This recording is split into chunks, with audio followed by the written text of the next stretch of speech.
ขอกราบทักทายสบายดีพี่น้อง FC บ่าวอาจารย์สมสนุกคนมากมายเบิดสุขุสุคนพี่น้องเนาะ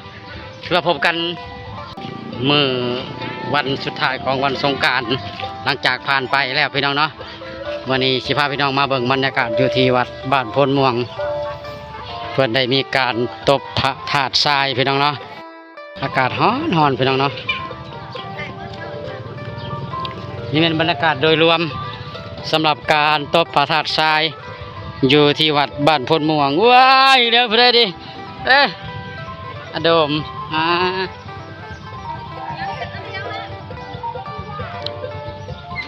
การก่อพระธาตุทรายพี่น้องเนาะเมื่อแรงมันควรจะได้มีการเวียนเทียนบูชาพี่น้องเนาะทั้งกองน้อยกองใหญ่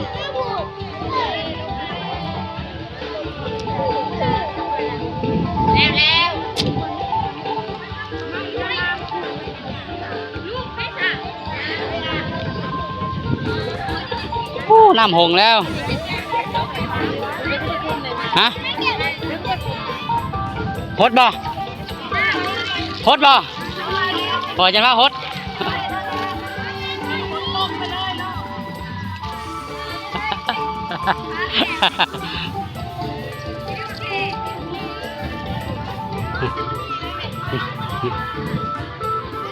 ใช่ชีเจือนเลยฮดร้ายจะไหนใช่ชีเจือนเ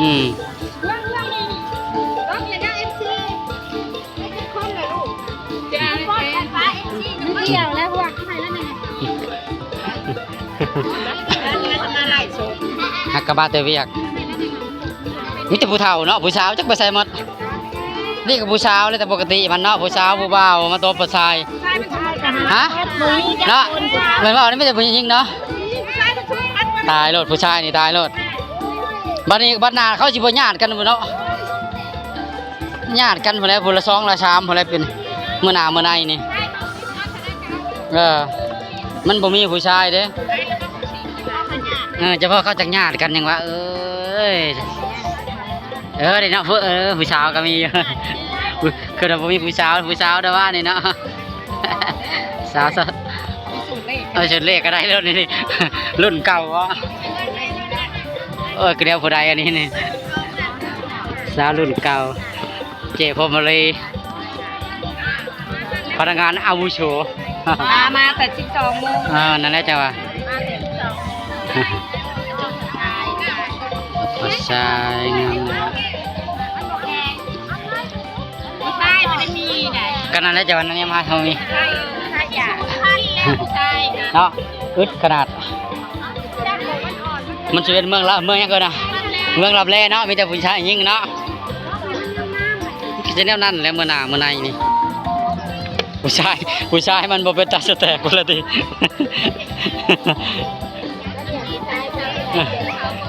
มันน่ากินเนี่ยเบื่อเนี่ยเมาเบิดแหละผู้ชายไปหาลี่อยู่ป่าอยู่ดงผมว่าไปหาลี่อยู่ป่าอยู่ดงผู้ชายก็ได้บ่กล้าเข้าฮอดบ้านเลยบรรยากาศโดยรวมพี่น้องๆแมลงใครอยากมาเวียนเทียนก็มาได้เด้อพี่น้องเด้อเวียนเทียนบูชาพระธาตุทรายสำหรับงานบุญประเพณีบุญปีใหม่ลาวของพวกเราก็ถือว่าสำเร็จเสร็จสิ้นไปแล้วพี่น้องเนาะก็ถือว่ากลายเป็นปีใหม่ปีไกลไปแล้วเนาะสงกรานต์ปีหนึ่งมีเท่าเดียวพี่น้องเนาะก็ถือว่าบางคนก็กลับบ้านยังเฮือนเนาะไปหาครอบหาครัวหาพ่อหาแม่ขอบุญขอคุณฮดชงบางคนกับบริเมื่อพี่น้องเนาะก็ยิงตามสภาพเนาะถือว่าบรรยากาศบ้านเฮาเป็นนี่ก็ถือว่าคือคืนพอสมควรพี่น้องเนาะทางเจ้าอธิการวัดเพิ่นก็ได้มีการแห่นางสังขารในเมื่อก่อนเนาะก็ถือว่าหลังจากปีกายสำหรับบุญปีนี้แม่นเพิ่นจะเอาหลังสงกรานต์เด้อพี่น้องเด้อแก้วเขาหน้าแซงแล้วเพิ่นว่าเดือน6พุ่นแหละเพิ่นจังสิเฮ็ดงานบุญประจำปีเอาน้ำล้างโม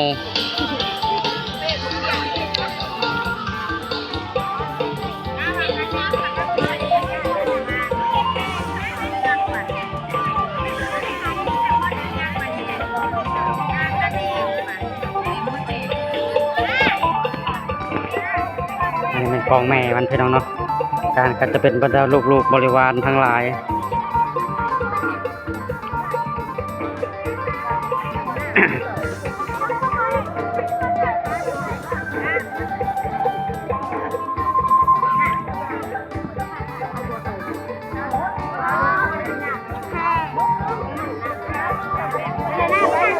ฮะ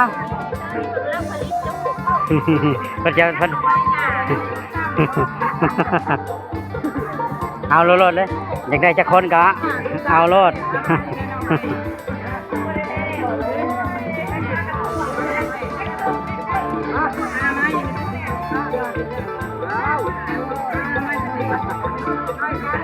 ไม่ใช่ครับมีธีรวัตรเพิ่นลงมา อันนี้แม่นบ่อนยังอันนี้พ่อ บ่อนบูชา บ่อนบูชา บูชาทุกเทียน ถูกเทียนหลังจากเข้าแห่มาแล้วจะบูนี่บ่ นั่นแหละอืม แทนเลิกหาไม่แม่ไม่ย่อมนี่มาหมัดกันนี่ อืมมีเพิ่นจะเฮ็ดบ่อนบูชาดอกไม้พี่น้องเนาะบูชาเทียนหลังจากแห่แล้วแมลงเพิ่นจะมาอยู่ในนี่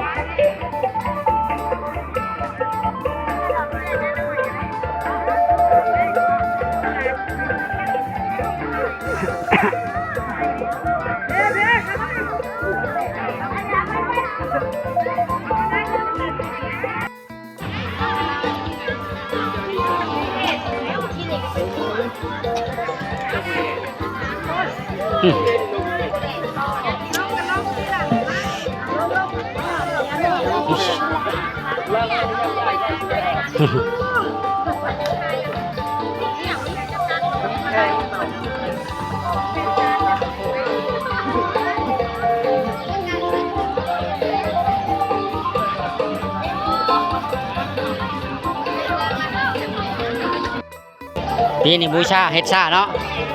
ปีนี้เรือซ้ำนี่บ่คุปีกะเฮ็ดบ้านตบปลาทรายนี่แหละ เก่าแค่ อืม แค่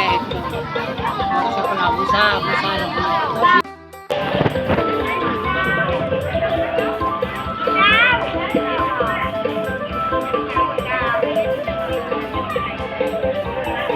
นี่เป็นรถทางไอจัวเพิ่นตะคนดินทรายมาพี่น้องเนาะ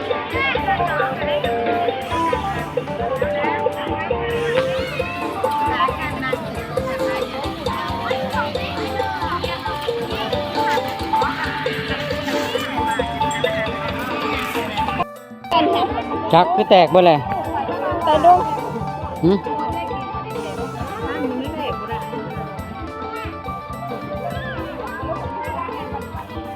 อย่าปอนนม อันนี้ก็เอาลูกกินนมมา ไม่น้อยอ้อยอ่อง ไม่น้อยอ้อยอ่องก็มา อุ้มลูกจูงหลานออกมาเฮ็ดบุญอุ้มลูกจูงหลานออกมาทำบุญ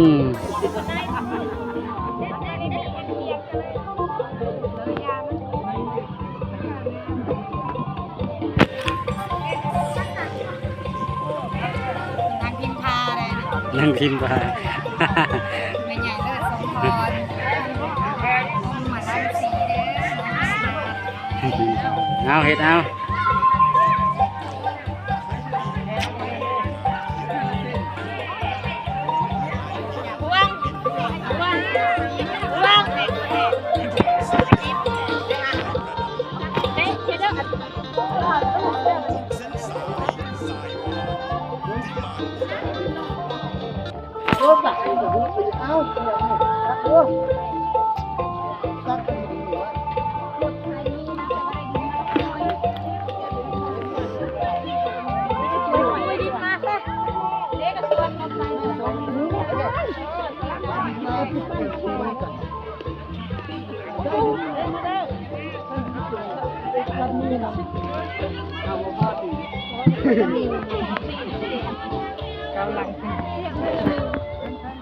ตบสูตบเล็กน้อยตบ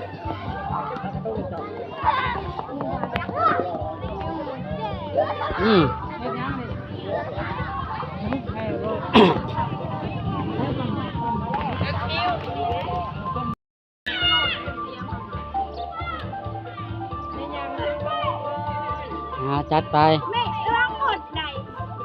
มันครบดากได้ดิมันครบดากได้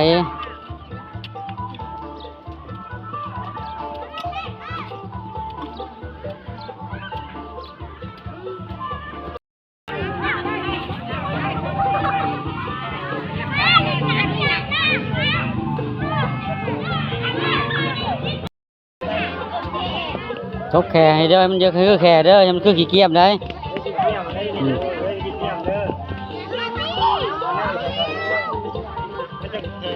อืม อย่าพอลองปลาสมเด็จปั่นแข่ตัวน้อยเอาหางสิงงอๆเด้อ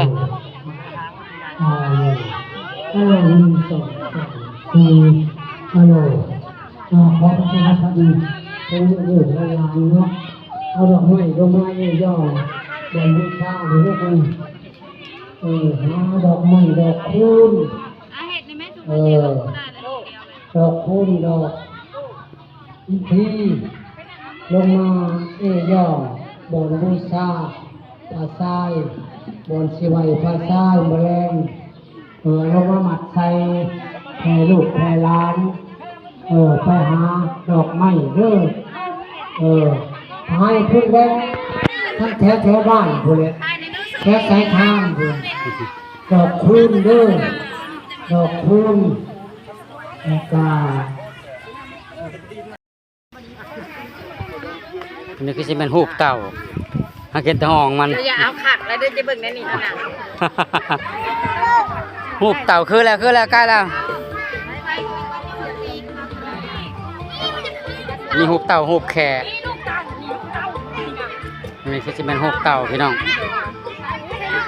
ดาวดิน เต่า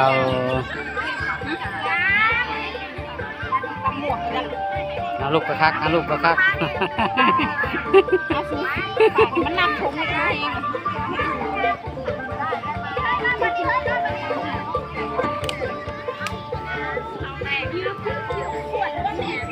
ที่เธอเห็ดผักแหน่เลย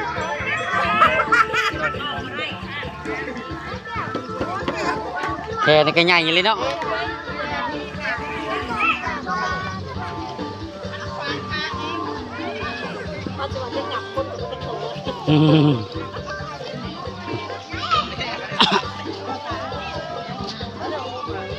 หูแค่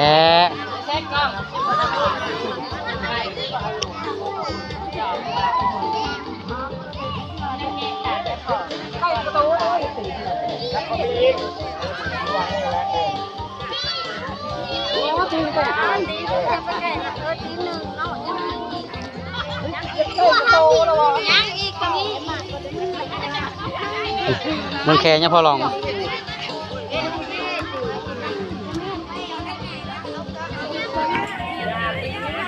โอเคทุกคนนี่ว่าเอาสำนีพี่น้องๆบรรยากาศสำหรับการตกปราสาททรายในหอบแรงของมื้อนี้เอาไว้ตอนแรกเบาสิอัปเดตในการแห่บูชาปราสาททรายอีกทีหนึ่งพี่น้องเนาะก่อนอื่นก็ขอขอบคุณกับใจสำหรับผู้ที่ติดตามรับชมโดยดีตลอดมาไว้เจอกันคลิปหน้าบ๊ายบาย